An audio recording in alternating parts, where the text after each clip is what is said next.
ধনুৰাশি জাতক জাতিকাসকলৰ এপ্ৰিল মাহৰ সম্পূৰ্ণ ৰাশিফল সিদ্ধান্ত আজিৰ ভিডিঅ'টোৰ যোগেদি আমি সুন্দৰভাৱে জানি লওঁ আহক।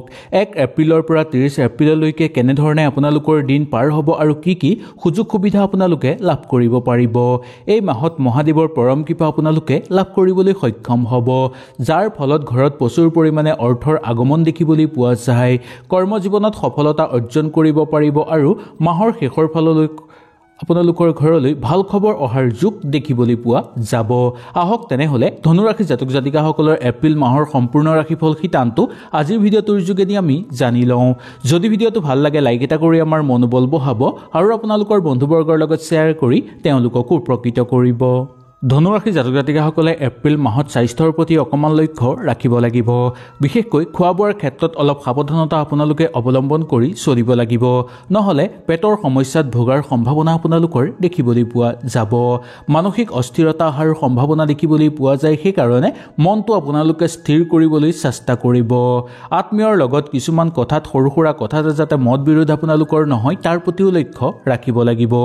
গতিশীল যিকোনো কামত আপোনালোকে যদি আগভাগ ল'ব তেনেহ'লে সুন্দৰভাৱে ল'ব পাৰিব। ইয়াৰ দ্বাৰা সকলো ক্ষেত্ৰতে আপোনালোকে আগুৱাই যাব পাৰিব আৰু সকলো মাধ্যমতে আপোনালোকে সফলতা অৰ্জন কৰিব পাৰিব। শুদ্ধ দিশত আপোনালোকৰ চিন্তা কম হ'ব আৰু শুভ যোগ নামি অহাৰ যোগ দেখিবলৈ পোৱা যাব। কিবা এটা যদি ঘৰত এই মাহত কাম কৰিব আপোনালোকে বিচাৰে তেনেহ'লে ঘৰৰ মানুহৰ লগত ভালদৰে আলোচনা কৰিবলৈ একেবাৰে আপোনালোকে নাপাহৰিব। শিল্পী সাংস্কৃতিক জগতৰ লগত জড়িত লোকসকলৰ কাৰণেও অনুকূল প্ৰভাৱ দেখিবলৈ পোৱা যায়। এই ৰাশি জাতক জাতিকাসকলে বিবাহৰ কাৰণে শুভ সুযোগ লাভ কৰিবলৈ সক্ষম হ'ব বা মনে বিচৰা জীৱনসংগী আপোনালোকে লাভ কৰিব পাৰিব। শহুৰৰ ঘৰৰ পৰা অৰ্থ লাভৰো প্ৰবল যোগ দেখিবলৈ পোৱা যায় লোকসকলৰ। সন্তানৰ কিছুমান কৰ্মত পুৰস্কৃত অনুভৱ কৰিব আৰু সন্তানৰ কৰ্মই আপোনালোকক আনন্দিত অনুভৱ কৰাৰো যোগ দেখিবলৈ পোৱা যাব পাৰে। নিজৰ ওপৰত নিয়ন্ত্ৰণ ৰাখিলে আপোনালোকে ঘৰত সুখ সমৃদ্ধিৰে ভৰাই তুলিব পাৰিব। যিকোনো আ অলংকাৰ যদি আপোনালোকে এই মাহত ক্ৰয় কৰিব বিচাৰে তেনেহ'লেও সুন্দৰভাৱে পাৰিব। যিকোনো ক্ষেত্ৰত আপোনালোকে মনৰ সপোন পূৰ্ণ কৰি ল'ব পাৰিব বা কাৰ্যকৰী পৰিকল্পনা এই মাহত সিদ্ধি হ'বলৈ ধৰা দেখিবলৈ পোৱা যাব। সকলো পৰিকল্পনা সিদ্ধি নহ'লেও দুই এটা পৰিকল্পনা আপোনালোকৰ সুন্দৰভাৱে সিদ্ধি হৈ পৰিব। প্ৰেমৰ সকলো ক্ষেত্ৰতে আপোনালোকৰ অনুকূল প্ৰভাৱ দেখিবলৈ পোৱা যায়। আগৰ পৰাই যদি প্ৰেমত হতাশা চলি আছিল তেনেহ'লে সেই হতাশাৰ ভাবো আপোনালোকৰ নোহোৱা হৈ পৰিব। প্ৰেমত অনুকূল হ'ব আৰু প্ৰেমৰ প্ৰস্তাৱ যদি কাৰোবাক দিব বিচাৰে দিব পাৰিব। ইয়াৰ বাদেও প্ৰেম বিবাহৰ প্ৰবল যোগ আপোনালোকৰ দেখিবলৈ পোৱা যায়। যিকোনো কাম কৰ্মক্ষেত্ৰত আপোনালোকে মনোযোগ দি কৰিবলগীয়া হ'ব পাৰে বা দৈনন্দিন কাম কাজৰ লগত জড়িত হৈ থকা লোকসকলে কৰ্মক্ষেত্ৰত অকণমান মনোযোগ দি কাম কৰিবলৈ চেষ্টা কৰিব। মহাদেৱৰ পৰম কৃপা আপোনালোকে লাভ কৰিবলৈ সক্ষম হ'ব, সেইকাৰণে এই মাহৰ যিকোনো এটা সোমবাৰত আপোনালোকে গৈ মহাদেৱৰ ওচৰত এগছি চাকি জ্বলাবলৈ একেবাৰে নাপাহৰিব। কোনো শিৱ মন্দিৰ বা কোনো শিৱ স্থানলৈ গৈ এগছি আপোনালোকে নিশ্চয় চাকি জ্বলাব। বিশেষ একো নকৰিলেও হ'ব, এগছি সামান্য চাকি জ্বলালেও মহাদেৱ সন্তুষ্ট হৈ পৰিব আপোনালোকৰ ওপৰত। যিকোনো প্ৰভাৱ আপোনালোকৰ ওপৰৰ পৰা দূৰ হৈ পৰিব আৰু শত্ৰুৰ পৰাক্ৰম হ্ৰাস পাবলৈ ধৰিব আপোনালোকৰ। বহু দিনৰ পৰা ভাল খবৰ যদি আপোনালোকৰ ৰৈ আছে সেই ভাল খবৰ আপোনালোকৰ হাতলৈ আহিব। যিকোনো কাম আপোনালোকে হাতত লোৱাৰ আগতেই এই মাহত ভালকৈ চালি জাৰি চাই তাৰপিছতে সেই কামত আপোনালোকে হাত দিয়াটো উচিত। আপোনাৰ ব্যক্তিগত ধন বৃদ্ধি পোৱাৰ সম্ভাৱনা দেখিবলৈ পোৱা যায়। জীৱনসংগীৰ লগত প্ৰেম আৰু অধিক গভীৰ হৈ পৰিব। ঘৰত হাঁহি ধেমালি বৃদ্ধি পাবলৈ ধৰিব আৰু আত্মীয়ৰ লগত আপোনালোকে সুখ শান্তিৰ মাজেদি পাৰ কৰিব পাৰিব। কোনো দুই এক আত্মীয়ৰ লগত সৰু সুৰা তৰ্ক বিতৰ্ক থাকিলেও বা মত বিৰোধ থাকিলেও ইমান চিন্তাৰ কাৰণ নাই বুলি ক'ব পৰা যায়। মাংগলিক অনুষ্ঠান যদি এই মাহত আপোনালোকে ঘৰত অনুষ্ঠিত কৰিব বিচাৰে তেনেহ'লে সুন্দৰভাৱে অনুষ্ঠিত কৰিব পাৰিব। নিজৰ স্বাস্থ্যৰ প্ৰতি কিন্তু বিশেষকৈ আপোনালোকে লক্ষ্য ৰাখিবলৈ একেবাৰে নাপাহৰিব। কিছু অনাগতীয়াল কামত আপোনালোকে জড়িত হৈ থকাৰ ফলত যাতে হাতৰ পৰা কিবা ভাল সুযোগ হেৰাই নাযায় তাৰ প্ৰতিও লক্ষ্য ৰাখিব লাগিব।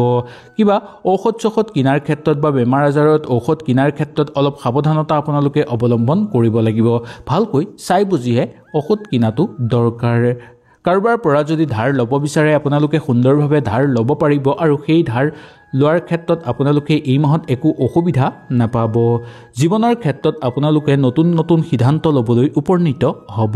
ভৱিষ্যতৰ কাৰণে যদি অৰ্থ গোটাই ৰাখিব বিচাৰে বা অৰ্থ যোগান ৰাখিব বিচাৰে তেনেহ'লে আপোনালোকৰ কাৰণে অতিশয় শুভ হ'ব।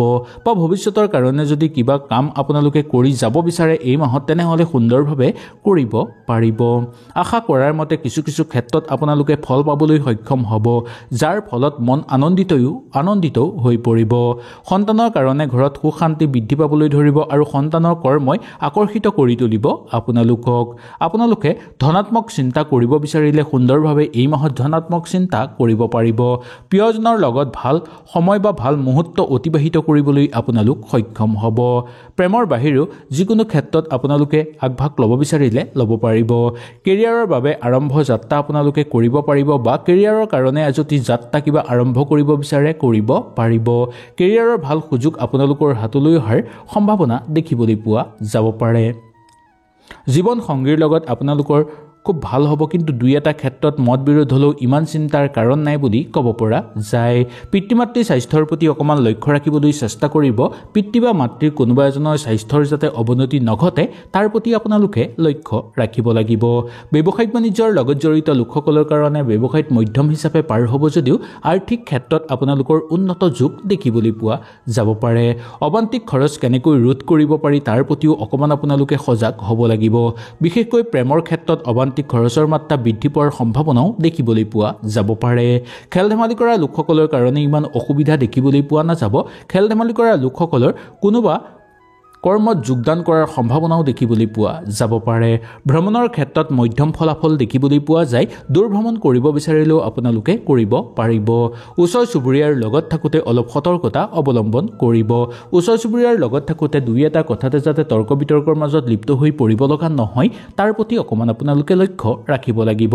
নতুনকৈ কাম বিচাৰি থকা বা নিবনুৱাসকলৰ কাৰণে কৰ্মৰ যাত্ৰা আপোনালোকৰ আৰম্ভ হ'ব পাৰে। ৰাজনৈতিক ক্ষেত্ৰৰ লগত জড়িত হৈ থকা লোকসকলৰ কাৰণে অনুকূল প্ৰভাৱ দেখিবলৈ পোৱা যায়। আৰু নতুনকৈ যদি ৰাজনৈতিক ক্ষেত্ৰৰ লগত আপোনালোক জড়িত হ'ব বিচাৰে তেনেহ'লেও সুন্দৰভাৱে জড়িত হ'ব পাৰিব। নতুনকৈ যান বাহন ঘৰত যদি ক্ৰয় কৰিব বিচাৰে তেনেহ'লে আপোনালোকে সুন্দৰভাৱে যান বাহন কৰিব পাৰিব ক্ৰয়। বেলেগৰ চুৰি মাল কেতিয়াও আপোনালোকে এই মাহত ক্ৰয় নকৰিব। মামলা মোকদ্দমাৰ লগত জড়িত লোকসকলৰ কাৰণে কিছু ক্ষেত্ৰত উৎসাহ লাভ কৰিবলৈ আপোনালোক সক্ষম হ'ব। পাৰিবাৰিক ক্ষেত্ৰত সুখ শান্তি বৃদ্ধি পাবলৈ ধৰিব। জীৱনত চলি থকা কিছুমান সমস্যা আপোনালোকে সমাধান কৰি ল'ব পাৰিব। আপোনাৰ বন্ধুৰ লগত আপুনি সময় অতিবাহিত কৰি আনন্দিত অনুভৱ কৰিব পাৰিব। বন্ধুক হৃদয়ৰ মাজত ৰাখিবলৈ আপোনালোকে চেষ্টা কৰিব আৰু বন্ধুৰ সকলো কৰ্মতে আপোনালোকে যিমান পাৰে সহায় সহযোগিতা এই মাহত কৰাটো অত্যন্ত উচিত বুলি ক'ব পৰা যায়। নিজকে অলপ শক্তিশালী কৰি ৰাখিবলৈ আপোনালোকে চেষ্টা কৰিব। নিজকে কেতিয়াও নিথৰ কৰি তুলিবলৈ আপোনালোকে এই মাহত চেষ্টা নকৰাটোৱেই মংগলময় বুলি ক'ব পৰা যায়। আহক এতিয়া জানি লওঁ এই মাহৰ শুভ বিৱৰণীৰ কথা। এই মাহত আপোনালোকৰ শুভ সংখ্যা হ'ব 6 আৰু শুভ ৰং হ'ব গেৰুৱা। স্বাস্থ্যৰ ক্ষেত্ৰত লক্ষ্য ৰাখিব লাগিব আপোনাৰ স্বাস্থ্য, লগতে পিতৃ মাতৃৰ স্বাস্থ্যৰ প্ৰতিও লক্ষ্য ৰাখিব। ধন সম্পত্তিৰ ক্ষেত্ৰত একো অসুবিধা নাপাব যদিও কিছু কিছু ক্ষেত্ৰত আপোনালোকৰ অমান্তিক খৰচৰ মাত্ৰাও বৃদ্ধি পাব পাৰে। পৰিয়ালবৰ্গৰ মাজত সুখ শান্তি বৃদ্ধি পাবলৈ ধৰিব। প্ৰেমৰ ক্ষেত্ৰত শুভ হ'ব। প্ৰেম বিবাহৰ প্ৰবল যোগ দেখিবলৈ পোৱা যায় এই মাহত। চাকৰি জীৱনৰ লগত জড়িত হৈ থকা লোকসকলৰ কাৰণে অনুকূল হ'ব আৰু নতুনকৈ চাকৰি বিচাৰি থকা লোকসকলৰ নতুন যাত্ৰা আৰম্ভ হ'ব পাৰে। বৈবাহিক ক্ষেত্ৰতো সুখ শান্তিৰ মাজেৰে আপোনালোকে সুন্দৰভাৱে এই মাহটো পাৰ কৰিব পৰা দেখিবলৈ পোৱা যায়। হয়তো এই ভিডিঅ'টোৰ যোগেদি আপোনালোকে সুন্দৰভাৱে বুজি পালে। যদি কিবা অসুবিধা পালে নিশ্চয় মোক তলত কমেণ্ট কৰি জনাব। তেনেহ'লে আজিলৈ আপোনালোকৰ ওচৰৰ পৰা বিদায় লৈছোঁ। কালিলৈ পুনৰ আপোনালোকক লগ পোৱাৰ প্ৰতিশ্ৰুতিৰে আজিলৈ নমস্কাৰ।